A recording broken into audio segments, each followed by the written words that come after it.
Selon son avocat, maître Ciré Clédorli, Ousmane Sonko était en train de rentrer chez lui lorsque son véhicule s'est retrouvé bloqué au niveau du marché Soumbédioune, le long de la corniche de Dakar.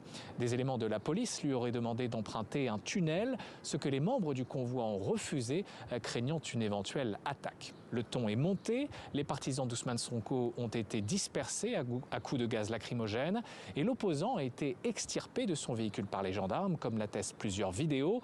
Une vitre de sa voiture a même été cassée.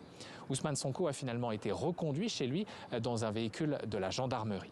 Aujourd'hui, vous avez pu constater la violence policière et nous allons vraiment vers une situation qui pourrait être dramatique. On n'a plus la liberté d'aller et de venir.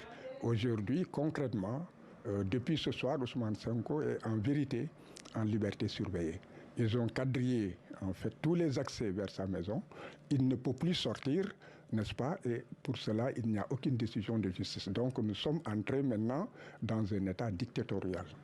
Pour rappel, Ousmane Sonko comparaissait ce jeudi devant la justice dans une affaire de diffamation qui l'oppose à Mame Mbaye Niang, l'actuel ministre du Tourisme.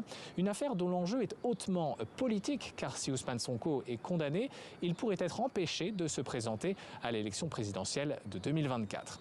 L'audience ce jeudi s'est ouverte dans un climat tendu. Un important dispositif de sécurité avait été déployé aux abords du palais de justice. Le procès, qui a débuté le 2 février, a été une nouvelle fois renvoyé, cette fois au 16 mars, sur demande des avocats de la défense.